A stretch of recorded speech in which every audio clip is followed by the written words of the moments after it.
au XVIe siècle, donc après Luther, Calvin arrive et implante la réforme protestante en France. À ce moment-là, on complète les fortifications médiévales par des nouveaux ouvrages, des ouvrages à l'italienne, donc des petits bastions, des petits ouvrages détachés devant les portes. Arrive la Saint-Barthélemy, le massacre de la Saint-Barthélemy, et les protestants ont peur pour leur sécurité, et La Rochelle reçoit beaucoup de réfugiés protestants.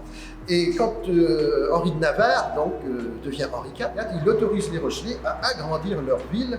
Les Rochelais vont pouvoir donc créer une ville neuve avec des nouveaux bastions qui sont vraiment à la pointe du progrès de l'artillerie de l'époque. Et le roi Henri IV participe des deniers de l'État à la construction des fortifications de La Rochelle. Son successeur, Louis XIV, veut un port important sur l'Atlantique. Et ça va être la création du port de Rochefort en 1666. Donc on a un peu d'argent sur la fin du règne, en 1706, donc on fait l'avant-porte de la Porte Royale. On a un peu d'argent, donc en 1716, on lance la construction de la Porte Royale et qui va durer jusqu'en 1723. Et nous avons ce monument maintenant qui a été achevé en 1723. Alors ce n'est pas tout à fait ce qu'auraient souhaité les architectes. Les architectes voyaient quelque chose de beaucoup plus grand, avec le pavillon du gouverneur dessus, avec des sculptures absolument exubérantes. Mais bon, là c'est pareil, on a été à l'économie, on a fait une porte royale qui est quand même magnifique. C'est une des plus grandes portes de France et nous avons la chance de la posséder encore.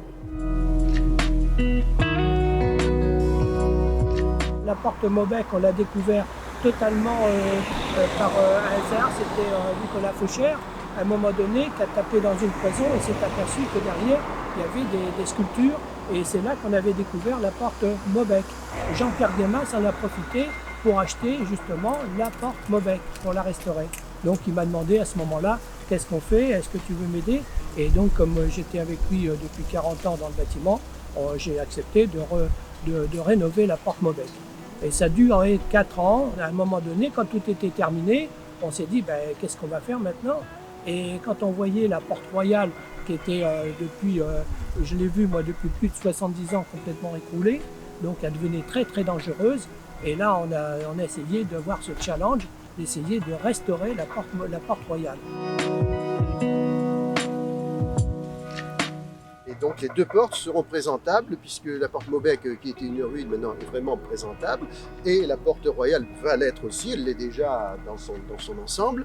Et alors ces portes, actuellement, elles servent pour des expositions, éventuellement du théâtre ou autre. Régulièrement, il y a des personnes donc, qui utilisent ces lieux pour les faire vivre en fait. C'est Jean-Michel Simon qui s'occupe de tout ce qui est manifestation intérieure. C'est-à-dire que là, on veut absolument que cette porte vive. C'est-à-dire, il ne suffit pas de la rénover, mais on veut qu'elle continue à vivre. C'est-à-dire qu'elle soit un endroit où que tout le monde puisse s'exprimer, tous les artistes et les professionnels de La Rochelle puissent arriver à faire quelque chose à l'intérieur. Donc on veut absolument que ça vive, absolument.